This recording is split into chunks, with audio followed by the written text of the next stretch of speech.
அந்த ஐசிஎம்ஆர் ஸ்டடியில் அப்படி சொல்லியிருக்காங்க 9 பேர்ல ஒருத்தருக்கு ஃபுல் லைஃப் ஸ்பேன்ல வந்து கேன்சருக்கான ரிஸ்க் இருக்குன்னு. WHO ஒரு விஷயம் சொல்லியிருக்காங்க மேம். 10ல் குறைஞ்சது ஒரு 4 கேன்சர் வந்து நம்மளால வந்து ப்ரிவென்ட் பண்ணிக்க முடியும் அப்படின்னு சொல்றாங்க. உண்மைதான். கேன்சர்ஸ் வந்து சிலதுக்கு காரணமே இல்லை. குழந்தைங்களுக்கு வரக்கூடிய கேன்சர், பிரெயின்ல வரக்கூடிய டியூமர்ஸ், இதெல்லாம் வந்து நம்ம ஒரு காரணகர்த்தாவா கிடையாது. ஸோ டெஃபினட்டாக கேன்சர் ட்ரீட்மெண்ட் பார்த்தா எல்லாரும் பயப்படுவாங்க. கீமோதெரப்பினா பயப்படுவாங்க, ஹேர் ஃபால் பயப்படுவாங்க, அந்த மூவிஸில் காட்டுற மாதிரி இருக்கும். பட் அந்த மாதிரி அந்த அளவுக்கு இல்லைங்க. ஸோ டெஃபினட்டாக தாய்ப்பால் கொடுக்கறது வந்து அம்மாக்கும் நல்லது, பேபிக்கும் நல்லது. தாய்ப்பால் கொடுத்தா டெஃபினட்டாக பிரெஸ்ட் கேன்சர் வரத்துக்கு ரிஸ்க் கம்மி. இப்போது புதிய அறிமுகம் ஆச்சி ஹோட்டல் சாம்பார் 50 கிராம் ரூபாய் 20 மட்டுமே. ஐசிஎம்ஆர் ஸ்டடியில் ஒன்று சொல்லியிருக்காங்க மேம். 9ல் ஒருத்தவங்களுக்கு கேன்சர் இருக்கிறதுக்கான வாய்ப்புகள் இருக்குன்னு சொல்றாங்க. அது எந்த அளவுக்கு உண்மை? அதுக்கு என்ன காரணம் மேம்? ஆமாம், அந்த ஐசிஎம்ஆர் ஸ்டடியில் அப்படி சொல்லியிருக்காங்க 9 பேர்ல ஒருத்தருக்கு ஃபுல் லைஃப் ஸ்பேன்ல வந்து கேன்சருக்கான ரிஸ்க் இருக்குன்ட்டு. ஸோ நமக்கு வந்து மெயினாக லைஃப் ஸ்பேன் இன்க்ரீஸ் ஆகுது. நம்ம முன்னாடி பார்த்தோம், இப்போ பார்த்தோம்னா மெனி பீப்புள் இன்னும் நிறைய வருஷம் தேர் லிவிங். ஸோ அதனால there's lot மோர் எக்ஸ்போஷர். இப்போ நமக்கு வந்து டாக்ஸின்ஸ், ஆக்குபேஷனல் ஹேசர்ட்ஸ் எல்லாமே வந்து இன்க்ரீஸ் ஆகிறது. ஃபுட் ஹேபிட்ஸ் நம்ம டிஸ்கஸ் பண்ண மாதிரி. ஸோ எல்லாத்தினால நமக்கு வந்து அந்த ரிஸ்க் ஜாஸ்தி இருக்குது. ஸோ தட்ஸ் வை அந்த மாதிரி 1 in 9ன்னு சொல்லியிருக்காங்க. ஓகே. அதே மாதிரி WHO ஒரு விஷயம் சொல்லியிருக்காங்க மேம். 10ல் குறைஞ்சது ஒரு 4 கேன்சர் வந்து நம்மளால வந்து ப்ரிவென்ட் பண்ணிக்க முடியும் அப்படின்னு சொல்றாங்க. அது உண்மையா? உண்மைதான்.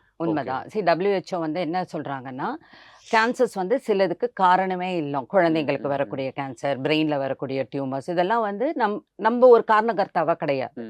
ஆனால் சர்டன் கேன்சர்ஸ், நம்ம நான் சொன்ன ஓரல் கேன்சர்ஸ், அதுக்கு வந்து நாங்கள் யூஸ்வலாக 5 Sன்னு சொல்லுவோம். Smoking, spirit, snuff, sepsis, sharp tooth. Smoking உங்களுக்கே தெரியும், சிகரெட் பிடிக்கிறதுனால வருது. ஸ்பிரிட்னா ஆல்கஹால், நிறைய ஆல்கஹால் குடிக்கிறவங்களுக்கு. செப்சஸ்னா வாயில் சொத்தைகள் இருக்கும்போது அதை கவனிக்காமல் விட்டு அந்த பல்கள்னால வரக்கூடிய பிரச்சனைகள். ஷார்ப் டூத், இது வந்து நாக்கோட லேட்ரல் பகுதியில் வரக்கூடிய கேன்சரு. அந்த ஷார்ப் டூத் பட்டு அது கேன்சராக மாறக்கூடியது.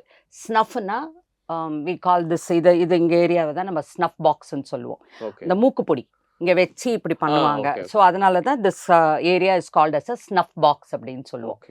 ஸோ இந்த 5 Sமே நம்மளுக்கு காரணகர்த்தாவாக இருக்குது கேன்சர், ஓரல் கேன்சர்ஸ் வர்றதுக்கு. இது பெண்களுக்கும் வரும், ஆண்களுக்கும் வரும். ஸ்மோக்கிங் வந்து சிகரெட் ஸ்மோக்கிங், சுட்டா ஸ்மோக்கிங், பீடி ஸ்மோக்கிங், இதெல்லாம் ரொம்ப காமன்.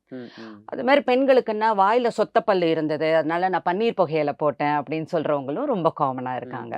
நான் படிக்கிற காலத்தில், நான் எம்எம்சியில் படிக்கும்போது இந்த பன்னீர் புகையிலெல்லாம் போட்டு கன்னத்தில் ஓட்டையாய் வந்த அளவுக்கு பேஷண்ட்ஸ் எல்லாம் நாங்கள் பார்த்துருக்கோம்.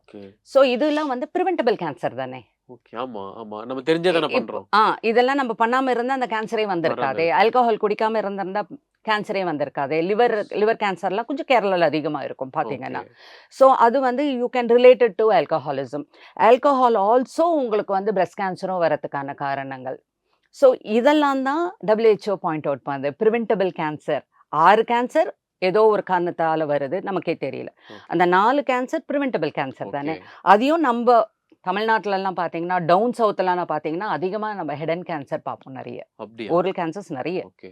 ஸோ நீங்கள் சொல்லும் போதே பதக்குன்னு இல்லை, எனக்கு வந்து கண்ணு முன்னாடி இதெல்லாம் பண்ணுறவங்க மூஞ்சிலாம் எனக்கு வந்துட்டு போகுது. அது நிறைய பேர் கேட்பாங்க, நான் இவ்வளோ வருஷமாக சிகரெட் பிடிக்கிறேன், எனக்கு வரலையே. You consider your self lucky. அது வந்துதான் ஆகணும்னு இல்லை, ஆனால் இது ஒரு ட்ரிகர் ஃபேக்டராக இருக்குது. இப்போ ஒரு பையன் ஸ்கூல் லெவல்லையே ஒரு 12 வயசு 15 வயசில் சிகரெட் பிடிக்கிறாங்க. இந்த பர்சன் மோர் ப்ராபபிலிட்டி 50 வயசில் கேன்சர் வர்றதுக்கு, ஒரு 45 வயசில் வர்றதுக்கு. இது ஆல்கஹாலிசம். நீங்களே பார்த்துருப்பீங்க, நிறைய பேர் வந்து இந்த கண்ணீர் அஞ்சலி போஸ்டர் எல்லாம் அங்கங்கே பார்ப்பீங்க. அதெல்லாம் பார்த்தீங்கன்னா இந்த மிடில் ஏஜ் பீப்புளாக தான் இருப்பாங்க. அது ரொம்ப ரொம்ப ஹார்டனிங், ரொம்ப கஷ்டமாக இருக்கும் எனக்கு அது பார்க்கவே. இது மெயினாக அது வந்து ஆல்கஹால்னால் தானே. அந்த ஆல்கஹால் இல்லைன்னா அவர் நல்லா இருந்திருப்பாங்களே. ஸோ அதனால இந்த habit related cancers, habit related heart attacks, இதனால நிறைய வியாதிகள் வருங்க. இதெல்லாமே ப்ரிவென்டபிள் தான். நான் உன்னை ஆட் பண்ணிக்கிறேன் மேம். இப்போ வந்து கேன்சர் ட்ரீட்மெண்ட் அப்படின்னு சொன்னாலே எல்லாருமே வந்தவங்க ஃபர்ஸ்ட் எடுத்தோடனே பயப்படுறது கேன்சரோட ட்ரீட்மெண்ட்டுக்கு தான் பயப்படுறாங்க.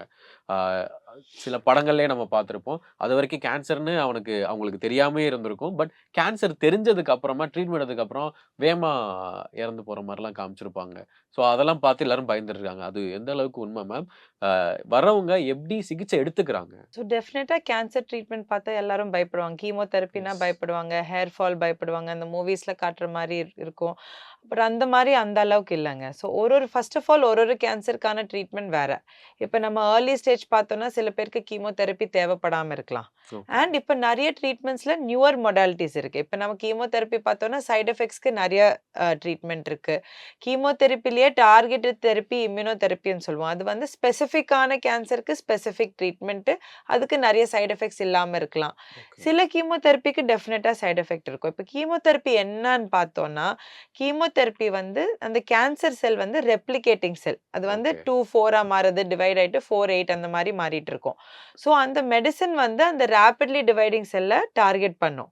அது இல்லாம நார்மல் செல்ஸும் இருக்கும். இப்ப நம்ம வயிறுல செல்ஸ் வந்து ராபிடா குரோ ஆகும். நேல்ஸ்ல, ம். ஹேர்ல, வாயில. So all these are cells which are rapidly growing. So okay. Chemotherapy வெறும் அந்த கேன்சர் செல்ல டார்கெட் பண்ண முடியாது சில வாட்டி. ராபிட்லி க்ரோயிங் செல்ஸையும் டார்கெட் பண்ணும். அதனால தான் அதுக்கு தகுந்த மாரி சைட் எஃபெக்ட்ஸ் இருக்கும். பட் எல்லாமே restricted to the time of chemotherapy. Okay. இப்ப ஹேர் திருப்பி வந்துடும், நேல்ஸ் திருப்பி வளர்ந்துடும், சைட் எஃபெக்ட்ஸ் கீமோக்கு அப்புறம் குறைஞ்சிடும். ஸோ சம் சைட் எஃபெக்ட்ஸ் இருக்கும் டெஃபினட்டா. பட் மூவில காட்டுற அளவுக்கு படுத்துடுவாங்க, ஒண்ணுமே பண்ணாம இருப்பாங்க. நெறைய பேர் இப்ப கீமோதெரபி எடுத்துட்டு ஒர்க்குக்கு போறாங்க. Daily life they are able to continue with their daily life. So அந்த மாரி அந்த அளவுக்கு இல்ல. சர்ஜரியும் இப்ப நெறைய கன்சர்வேட்டிவ் அட்வான்ஸ்டு சர்ஜரி வந்திருக்கு. எல்லாமே இப்ப ரொபாட்டிக் இருக்கு.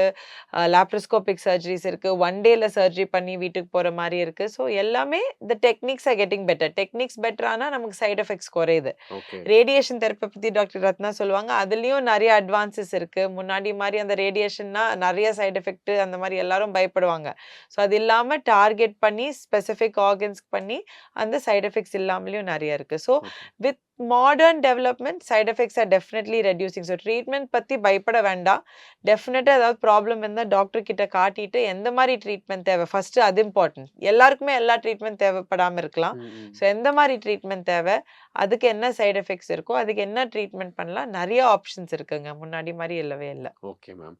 அண்ட் மெயினா வந்து இதுவும் வந்து நெறையா மித்தா என்னன்னு தெரியல, நெறைய இடங்கள்ல பேசப்படுற ஒரு விஷயம் தான். தாய்ப்பால் குடுக்கல அப்படின்னா, அது கேன்சர் வந்துரும் அப்படின்னு சொல்றாங்க. அது உண்மையா மேம்? அது ஸோ எல்லாருமே பயப்படுறாங்க அத கேட்டுட்டு. ஸோ அதனால கேட்கிறேன். ஸோ டெஃபினட்டா தாய்ப்பால் குடுக்குறது வந்து அம்மாக்கும் நல்லது, பேபிக்கும் நல்லது. ஓகே. தாய்ப்பால் குடுத்தா டெஃபினட்டா பிரஸ்ட் கேன்சர் வரதுக்கு ரிஸ்க் கம்மி. Okay. So one of the protective factors breast கேன்சருக்கு ப்ரொடெக்டிவ் ஃபேக்டர்ஸ் பார்த்தோம்னா, breast feeding is a protective factor. Okay. So அதனால தான் இந்த மாரி இந்த ஸ்லோகன் ம். பார்த்தது. ஆனாலும் நம்ம டெஃபினட்டா தாய்ப்பால் குடுத்தா பிரஸ்ட் கேன்சர் வராது. இல்ல தாய்ப்பால் குடுக்கலன்னா பிரஸ்ட் கேன்சர் வரும். அந்த மாரி இல்லவே இல்லங்க. ஸோ அது ரொம்ப திருப்பி இம்பார்ட்டன்ட் பாயிண்ட். ஏன்னா திருப்பி நெறைய பேர் வந்து டிலேட் பிரசன்டேஷன்ல வராங்க. நெறைய பேர் வந்து இப்ப பிரஸ்ட் கேன்சர் பார்த்தோம்னா, கட்டி இருந்து 2 இயர்ஸ் கழிச்சு, 1 இயர் கழிச்சு, 6 மந்த்ஸ் கழிச்சு வராங்க. ஸோ இதுவும் ஒரு காரணம் தான். ஏன் நீங்க லேட்டா வந்தீங்கன்னு கேட்கும்போது, நெறைய பேர் நான் சின்ன வயசுல பால் குடுத்தேன் டாக்டர். ஸோ ஷூரா வராதுன்னு நெனச்சோம். ஏன்னா அந்த மாரி படிச்சிருப்பாங்கல்ல. ஆ, ஆ, ஆ. தாய்ப்பால் குடுத்தா கேன்சர் வராது. இல்ல தாய்ப்பால் குடுக்கலன்னா கேன்சர் வரும் நீங்க ஆ, சொன்ன மாரி. ஆ, ஸோ ஆ. எதுவுமே 100% இல்ல. டெஃபினட்டா தாய்ப்பால் குடுத்தா பிரஸ்ட் கேன்சர் வரதுக்கு வாய்ப்பு கம்மி. But it's not a 100% link and correlation. Okay. இப்படி வந்தா இப்படி வருது, அப்படி வந்தா இப்படி வருதா? இல்ல, இல்ல. இது வந்து தாய்ப்பால் குடுக்கறது நல்லது. ஓகே.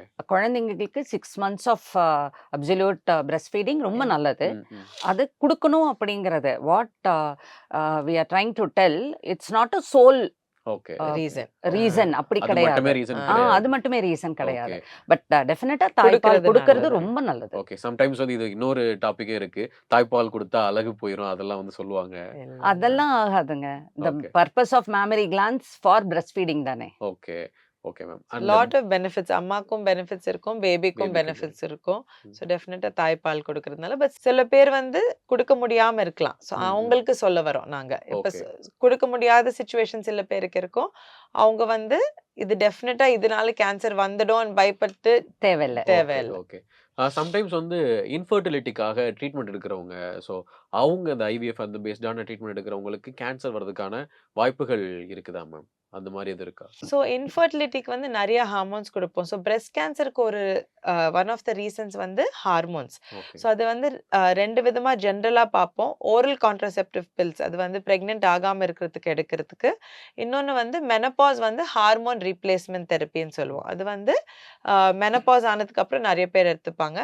அதே மாதிரி இன்ஃபர்டிலிட்டி ட்ரீட்மெண்ட்டுக்கும் நிறைய ஹார்மோன்ஸ் எடுத்துப்பாங்க. ஸோ டெஃபினட்டா நிறைய நாளைக்கு நிறைய அமௌண்ட் குவான்டிட்டியில எடுத்தா there is a slight risk breast cancer வரதுக்கு இந்த ஹார்மோன்ஸ்னால. அகைன் இன்ஃபர்டிலிட்டி ட்ரீட்மெண்ட் எடுத்தா கண்டிப்பா கேன்சர் வரும்னு இல்லை. நம்பர் ஆஃப் சைக்கிள்ஸ், டோஸ் எவ்வளோ எடுத்துக்கிறாங்க அது எல்லாமே கணக்கு ஓகே. பார்த்து தான் வரும். And it's only a marginal risk okay. Increase of risk. So அதனால ஸோ நம்ம இன்ஃபர்டிலிட்டிக்கு ட்ரீட்மெண்ட் தேவைப்படும் போது எடுக்கிறது ஓகே. முக்கியம் தான். முதல்ல நம்ம பேசுனதுல ஒரு ஃப்ளோ சார்ட் ரெடி பண்ணி இது இதெல்லாம் பண்ணலாம், இதெல்லாம் பண்ணக்கூடாதுன்னு சொல்லிட்டு நம்ம அது கரெக்ட். முடிஞ்ச அளவுக்கு பண்ணோம்னா இல்ல இப்ப நம்ம இன்ஃபர்டிலிட்டி ஸ்ட்ராங்கா. ட்ரீட்மெண்ட் கொடுக்கக்கூடிய டாக்டர்ஸ்க்கும் தெரியுங்க. Okay. How much and what to do அப்படிங்கிறது ஓகே. டெஃபினட்டா ஓகே. தெரியும். ஸோ ஒரு தேவையில்லாத ஒரு ஃபியர் வேண்டியதில்லை. Sorry, what is the risk infertility ட்ரீட்மெண்ட்டுக்கு எடுக்கிறது and what is the risk of breast cancer? Okay. இப்போ இன்ஃபர்டிலிட்டி ட்ரீட்மெண்ட் தேவைன்னா எடுக்க வேண்டியது இல்லை. ஸோ அது ம். பயப்பட்டு கேன்சர் வரும்ட்டு அது எடுக்காம இருக்க வேண்டாம்னு சொல்ல வரோம். ஓகே. மேபி அது ஒரு இட்ஸ் காசா அ இருக்கலாம். Balance. Yes. It's all a balance தான். இப்போது புதிய அறிமுகம் ஆச்சி ஹோட்டல் சாம்பார் 50 கிராம் ரூபாய் 20 மட்டுமே. மக்களின் நாடித் துடிப்பை உணர்ந்த செய்தி தொகுப்புகள், அரசியல் களத்தை உற்றுநோக்கும் கோணங்கள். உங்கள் குமுதம் நியூஸ் 24/7 லிங்க் டிஸ்கிரிப்ஷனில்.